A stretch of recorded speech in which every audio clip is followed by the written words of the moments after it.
అందరికీ నమస్కారం. మన పంచభూత లిటిల్ వరల్డ్ ఛానల్‌కి స్వాగతం. మీతో మాట్లాడుతున్నది మీ ప్రవళిక. మనం మన ఛానల్‌లో సుందరకాండలోని అద్భుతమైన పద్యాలను, వాటి భావాలను రానున్న రోజుల్లో తెలుసుకోబోతున్నాం.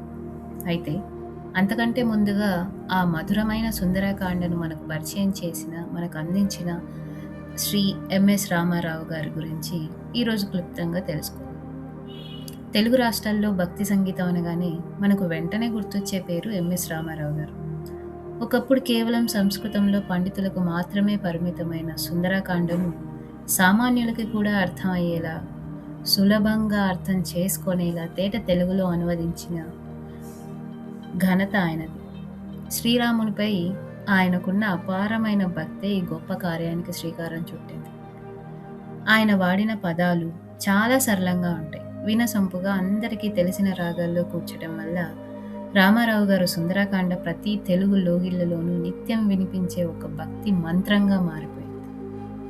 హనుమంతుని భక్తిని, సీతమ్మ తల్లి మనోస్థైర్యాన్ని ఆయన తన గానంలో అద్భుతంగా ఆవిష్కరించారు. ఈ అపారమైన ఆధ్యాత్మిక కృషికి గాను ఆయనకు సుందరదాసు అనే బిరుదు కూడా వరించింది. భౌతికంగా ఆయన మన మధ్య లేకపోయినా ఆయన పాడిన సుందరకాండ ద్వారా తెలుగువారి గుండెల్లో ఎప్పటికీ చిరస్థాయిగా నిలిచిపోతారు. రాబోయే వీడియోల్లో మనం ఎంఎస్ రామారావు గారు రచించిన సుందరకాండలోని పద్యాలను, వాటి లోతైన అర్థాలను వివరంగా తెలుసుకుందాం. ఈ వీడియో మీకు నచ్చినట్లయితే లైక్ చేయండి, షేర్ చేయండి. ఆ పద్యాల సిరీస్ మిస్ కాకుండా ఉండాలంటే మన పంచభూత లిటిల్ వరల్డ్ ఛానల్ని సబ్స్క్రైబ్ చేసుకోండి.